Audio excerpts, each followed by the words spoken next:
I didn't know the Vision was holding tryouts, but apparently tonight on Monday Night Raw, Austin Theory got one. The show started off with the Vision accompanied by Paul Heyman coming into the building and running into Austin Theory. Now, up until now, Paul Heyman has said left and right until he's red in the face that he didn't know who the masked man was. He had nothing to do with it. He wasn't behind the attacks. He had no clue who this person under the mask was, and he was not a part of the Vision. And apparently, he had been telling the truth this whole time. See, I've always said that the character of Paul Heyman is a lot of things, but he doesn't lie about things. I don't know about the real guy, whatever, but the character of Paul Heyman seems to be that way as far as I can tell up until this point. Hey, since you're here, might as well subscribe, right? Austin Theory said that this group gave him motivation, that he had been asking for things instead of taking them, and that the Vision just takes what they want and he wants to be a part of it. Paul Heyman's like, okay, you want to be a part of it so much? We have this match against CM Punk and Rey Mysterio tonight. Why don't you partner up with Bronson Reed and we'll see how you do. He also later spoke to the guys in the Vision, to Braun Breaker and Bronson Reed, because Logan Paul wasn't there tonight. So it was just Braun Breaker and Bronson Reed in the back. And they're like, look, we'll see if this guy can hold his own and see if he can take out CM Punk and Rey Mysterio. And if not, you guys can just take him out after the match. Now, I like what Paul Heyman did when he was talking to these guys, because he pretty much was like, where were both of you 6 months ago? Right? You guys were fine, but you guys weren't where you are today. And that's because I saw something in you. So let's see if this guy has it too. I really enjoyed that about Paul Heyman. I like that he's like, I'm going to give him a shot, because whatever he's been up until now doesn't matter. Let's see what he can really do. So I kind of like this way of going about it, although the whole like he's auditioning for the Vision thing is a little weird, but whatever. Let's ignore that for a second. I thought it was a good way to play it. And judging by what happened in the main event, I think he might have gotten through to Hollywood. He might have gotten through to the first round. So look, this was a pre-recorded Monday Night Raw, and cool. I'm glad that they're giving everyone a break. I'm pretty sure next week's Raw is also pre-recorded. I hope everyone has a great holiday. Kudos to the wrestlers. I'm not going to hate on anyone having a day off or a week off. But we all know these pre-recorded shows drag. So this wasn't the most exciting episode of Monday Night Raw in the world, but it also wasn't terrible, if I'm being perfectly honest. There's some stuff that happened. Tease some stuff for next week. Tease some matches for next week. Next week, we're having Becky Lynch against Maxine Dupree as a rematch for that Intercontinental Championship. That's fun. Becky was cutting a promo in the ring. She was interrupted by Maxine. Maxine gave her some sort of like ankle lock thing that she had been practicing with Natty, and Becky tapped. It wasn't a match, but a visual tap is always great. It's always good for the character. And we're getting that match next week, and I hope Maxine Dupree beats Becky Lynch again. I'm pretty sure we're going to get AJ Lee again. I don't know. Maybe I'm wrong. Maybe I'm being optimistic here. But I hope Maxine Dupree wins, because I want her to be solidified as this fighting champion. I want to see this tougher exterior of Maxine Dupree. We saw a little bit of it today, and her promo wasn't bad on Becky. So I'm really excited about what they're doing with this character. But Becky Lynch against Maxine Dupree next week for that IC title. I'm in. It was also announced that we're going to get a triple threat match for Stephanie Vaquer's, WWE World title against Raquel Rodriguez and Nikki Bella. Nikki Bella came out and cut a promo also talking about how great she was, and this is what greatness looks like, and blah, blah, blah, blah, blah. I'm so bored with her. I want Nikki Bella to just be done with whatever she's doing and go back to doing what you were doing, because I'm not interested. I'm sorry, I'm not. I know for a lot of you guys, she means your childhood. I'm not interested. But Stephanie Vaquer in a triple threat match next week. Really exciting. Maybe the Judgment Day gets involved to help Raquel Rodriguez. So I don't know what is going to come out of this, because I can't see a world where Stephanie Vaquer loses this match. But triple threat rules apply, which means no disqualifications, which means the Judgment Day can get involved, which means Liv Morgan and Roxanne Perez can get involved. Although, considering what happened tonight during that Roxanne Perez match, I don't know if the Judgment Day is doing great. So we'll see. Again, I don't see a world where Stephanie Blackhead loses this match, but it seems like a fun match. It seems like there'll be some shenanigans and Stephanie will end up on top. So, all right, whatever. I don't hate it. Don't love it. Don't hate it. They also announced the tag team title match between the Usos and AJ Styles and Dragon Lee. I'm still not convinced that the Usos are going on an actual tag team run again. I feel like this is leading towards something. Like maybe they'll lose that match. Jey Uso will crash out again, and it'll lead to a different type of Jey Uso. I just feel like they're doing something to elevate his individual character, especially considering that Jimmy Uso is going to be gone at some point next year, right? Probably like March, maybe like February, because Naomi should be due soon. So I don't think that this is leading towards a long Usos run. So it's definitely going to be something to change Jey Uso's character, but we'll see. I mean, this match on paper looks good. The Usos are a fun tag team. They're fun when they're in a tag team. They're a fun tag team to watch. AJ Styles and Dragon Lee are just fun to watch. So I'm wanting to check this out. Again, not my favorite match in the world. I don't love AJ Styles and Dragon Lee as tag team champions, but they're both fun wrestlers, so why not? I'll give it a shot. I'll give it a shot. As for some matches tonight, Asuka was actually allowed to win. One of your tag team champions can get a W on your weekly show? That's amazing. So Asuka went up and against Rhea Ripley of all people. So Rhea Ripley against Asuka, and sure, there were some shenanigans in this match, as you could probably predict.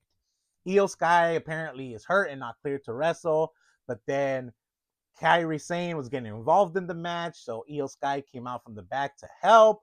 Then Kairi, and I guess it was just Kairi, was beating up on Io. Rhea Ripley was concerned and checking on Io, and that's when Asuka took advantage and beat Rhea Ripley. I think she rolled her up, and that's how she won the match. So, again, not the cleanest one in the world, but yes, your tag team champions, individually or together, should win every once in a while. So thank you, WWE, for actually giving Asuka something. And again, Rhea Ripley of all people. So there is a tag team titles match, a women's tag team title match. I think it's the first episode of the year on Raw. I think it's that January 5th episode where those titles are being defended. I don't think it's next week. So between Rhea Ripley and Io Sky versus the Kabuki Warriors. So this is obviously building towards that. I feel like shenanigans are going to happen. Again, Nia Jax and Lash Legend beat the Kabuki Warriors on SmackDown. So I'm pretty sure they're going to be like, why are you guys getting a shot and not us, even though we beat them? So they'll probably get involved and we'll finally get this multi-team match going. So if it leads to that, I don't care. Do whatever it takes, but it has to end in that multi-team match. Ladder match, let's do it. WWE, don't mess this up. Do not mess this up. We got a showcase of Javon Evans, and it was, I don't know if they had said this up until now, but they mentioned the soon-to-be NXT free agent. So this guy's getting called up to the main roster, probably in the beginning of the year. Put him on SmackDown. SmackDown needs so many more people. It needs exciting people in the mid-card and the main event scene. So please, please, please have him be on SmackDown. He had a match today against Rayo Americano. That's one of El Grande Americano's goons. Fun match, whatever. Javon Evans is so fun to watch. There wasn't a single shadow of a doubt that Javon Evans was going to win this match, especially because Rayo hadn't had a singles match ever in WWE. So really fun match to watch. Javon Evans is just so fun to watch in the ring. If you guys watch AAA this weekend, that triple threat match cooked, man. That I forget the guy's name. Was it Johnny Cartwheel or whatever? That guy was fun too, right? Octagon Jr. Was that who the other person was? Great too. So really fun match to watch. Was it Octagon Jr.? I don't remember who it was, but whatever. That triple threat match was a lot of fun. Javon Evans is just so fun. He's so young. He is the future of WWE. Braun Breaker, sure, he's great. Javon Evans is so young. He is the future of WWE. So they need to treat him right. They need to build him up right. And this is the right start. So let's put him on Friday Night SmackDown. Let's put a mid-card title on him. Hopefully the open challenge keeps going and he challenges for that title and eventually he wins it. So put him on SmackDown. WWE, doesn't need more stars. Put him on SmackDown. So, John Evans won, obviously. I don't know if I mentioned that. He won, obviously. And I'm just excited for him to come up to the main roster next year. Like I mentioned, we had a Roxanne Perez match tonight. Roxanne Perez went up against Bayley. Bayley ended up winning the match. I'm just going to come out and say it right away. Because the Judgment Day didn't communicate. So Liv Morgan came out with Roxanne Perez, and she was kind of, really helping Roxanne Perez during this match. She was getting involved. She was distracting the referee, doing the things she needed to do. Then Raquel Rodriguez came out of nowhere, and she distracted the ref while Roxanne was getting the pin, which was weird. Again, some miscommunications. They then had some back and forth in the back after this match, talking about, you need to let us know what you're doing, blah, blah, blah, blah, blah. And it seems like Liv Morgan and Roxanne Perez were teaming up against Raquel Rodriguez. Then Raquel's like, I gotta go get ready for my match next week. So she needs a whole week to get ready for this match, apparently. But building that tension, teasing that Judgment Day split. If you saw my predictions video, the Judgment Day ain't going nowhere. So I feel like this is just their way of being like, oh, can they coexist? Are they still friends? Is something up with the Judgment Day? And then everything's going to be fine. During this match, too, a really confusing part for me, because I always thought, and correct me if I'm wrong, but I always thought that if you hit a wrestler that is taking part in the match and the referee sees it, automatic disqualification. That person wins because they were attacked. So DQ, and whoever was attacked is the winner. And it doesn't matter if the person who hit you is your friend.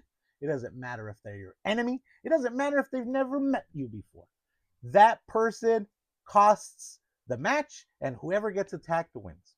So when Lyra Valkyria comes out with Bayley, and she's like, I need the crazy Bayley. I need the tough Bayley. I need the Bayley that can beat everyone. I want this, intense Bayley. And then smacks Bayley in front of the referee. And the referee's like, oh, that's weird. Oh, no big deal. And then the match continues, and then Bayley does eventually win because crazy Bayley comes out. That should have been a disqualification. You can't change the rules just because you feel like it, WWE. Just because it's better for the story doesn't mean that you can change the rules. It doesn't matter if Lyra is Bayley's friend. She slapped her. Therefore, Bayley wins by disqualification. Period. End of story. I don't care. Bayley does end up winning this match because, tough, crazy Bayley comes out. The stupid, idiot Bayley comes out, right? That one who yells idiot and stupid. But this should have ended in a disqualification. I'm sorry. The rules are the rules, WWE. Okay, I've had a minute to calm down. Sorry. I'm a stickler for rules. And if you're going to tell me that the rules are what they are, you can't change the rules just because you feel like it. Whew, I'm going to get worked up again. Anyway, Gunther came out to troll the audience again. He said like 2 sentences and he was just booed the whole time. All right, I get it. Gunther's a heel. We all hate him. Yeah, oh my God, he beat John Cena. Clean, by the way. Oh my God, he beat John Cena. He choked him out. He beat him clean. He's the worst. He gets paid to wrestle and to try to beat other wrestlers, and he won? Oh, what a garbage human being. So whatever, he came out, he trolled the audience. I need WWE to do something with this. And sure, at the end of this, he was interrupted by CM Punk because he had a match right after this.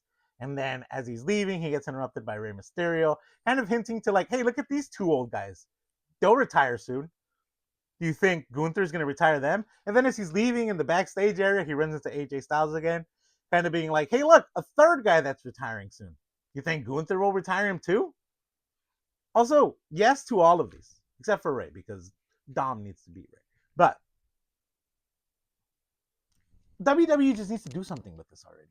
We get it. Gunther's a heel. We get it. Gunther's trolling the audience. We get it. Gunther beat your childhood hero. So let's do something with this, WWE. If he has all this heat that you say he has, let's do something with it. But yeah, he came out and trolled again. Same thing he did last weekend. He'll probably do it again next week because, again, pre-recorded show. So I just need WWE to do something with this. We then had our main event. And like I mentioned, it was CM Punk and Rey Mysterio against The Vision, Bronson Reed. the names always get jumbled up in my head. So it was CM Punk and Rey Mysterio against Bronson Reed and Austin Theory. Austin Theory was holding a tryout, so he was really pumped. He's like, am I going to make the team? Am I going to make the team, coach? He came out with Bronson Reed, which is already a good sign, right? If you really want to be like, we don't know if we like this guy yet or not, don't have them come out together. Have Bronson Reed come out first, then Austin Theory, to really solidify that, like, oh, they're not friends. So I kind of saw where this was going. I don't know if you did. Let me know if you did in the comments. I don't know. But they did end up winning the match. Bronson Reed and Austin Theory ended up winning the match. I think it was Austin Theory that got the pin at the end. I don't really remember now. Definitely. It was definitely Austin Theory that got the pin at the end. He got it on Rey Mysterio. He won with the stomp, by the way, which, okay. All right, cool, whatever. So I guess he passed this tryout. I guess we'll see where this goes in the next coming weeks. Sure. Let's put him in the division. Let's do that again. My whole problem wasn't ever him joining the division. It was the build to who's the masked man. We all knew who the masked man was, and it was always going to be underwhelming. So I'm okay with him joining the division. I hope that they don't like squash him, and then this was all for nothing, which is a total WWE move. But I think after tonight's win, it's going to lead towards them being like, all right, you're in the right direction, but like, let's really see what you can do. And then eventually he'll end up joining the division after he helps Braun Breaker win the World Heavyweight Championship on that first Raw of the year. So the match ended with Braun Breaker coming into the ring after, they start fighting again after CM Punk, or I guess Bronson Reed and Austin Theory kind of team up on Rey Mysterio, who again lost the match, so he's down in the ring. They team up on him. CM Punk then comes in and they start brawling. Then they start fighting. I think it's CM Punk and Bronson Reed were in the timekeepers area at some point, but that was actually during the match. So ignore that part. But anyway, whatever. CM Punk is then in the ring, and then, of course, out of nowhere, he turns around, he gets speared by Braun Breaker, and this is how Raw goes off the air. So, like I said, not a crazy great Raw, not terrible either. It ends with the Vision doing Vision things again. So, I just hope that when they put this championship on Braun Breaker, we can get some different storylines. So, it's all building towards something, hopefully. So, hopefully, this will all be worth it. So yeah, that was tonight's Monday Night Raw, pre-recorded. Like I said, I think next week it's also pre-recorded. Let me know in the comments what you thought. Let me know.